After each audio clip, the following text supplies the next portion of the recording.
Steve Pechenik, and this is Steve Talks.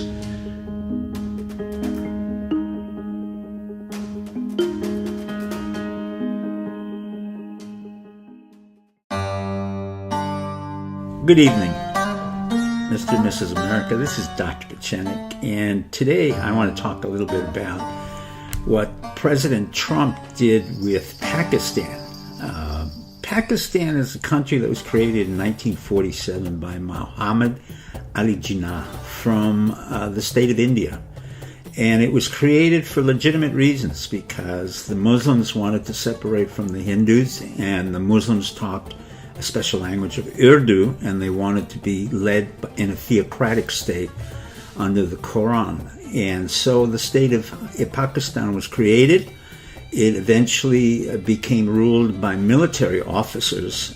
One of the ones whom I knew quite well, General Yaqub Khan, was the father of their military and was a brilliant man.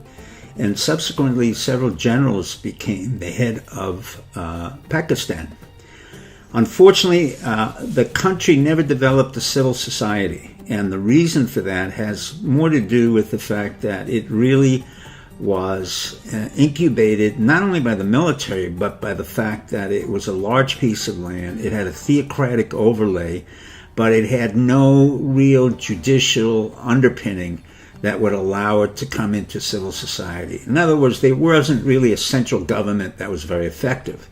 And when there wasn't a military leader who was corrupt, like El Zia, then you had somebody like Benazir Bhutto, who was exceedingly corrupt. I happen to have known her. We went to school together at Harvard. I found it to be histrionic, not very smart. And eventually, of course, she became the leader of Pakistan. What made it even more interesting is that her father was incarcerated and then executed by the Pakistani army for corruption in a corrupt state. And her husband remained in prison for 11 years and then became prime minister. When she became prime minister, of course, she wasn't any angel there, and unfortunately she really didn't know how to rule the country, and only ruled the country in the image of her late father, and she was eventually assassinated. So what we have here is a country that's highly dependent on the United States, and for us to engage in war in Afghanistan, which we shouldn't have in the first place, we have to fly over Pakistani territory.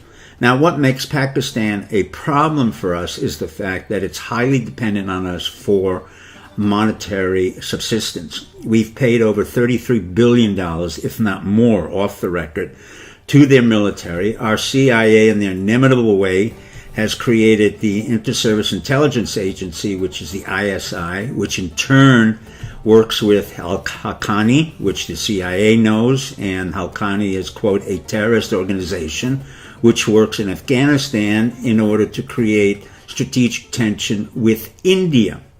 And the issue for Pakistan has always been that we have one enemy, and that one enemy is India. And for the 74 odd years that they've been in existence, they have literally been fighting every day across the borders between India and Pakistan, although the force structures are totally asymmetrical. India has 2.2 million men, Pakistan has about 600,000 actual soldiers, and if there were to be a war, you'd have two nuclear powers going at each other, and both would be decimated.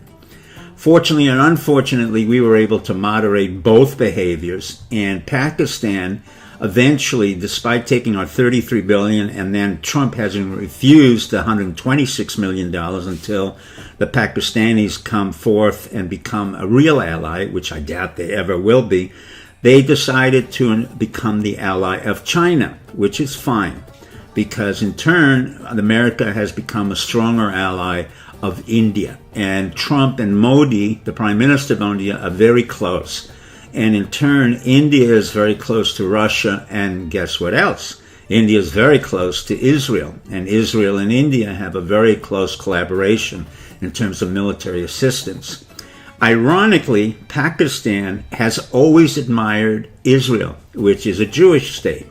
And as the generals often said, we admire this theocratic military state of Israel, which has never bothered and has become a full ally of the United States.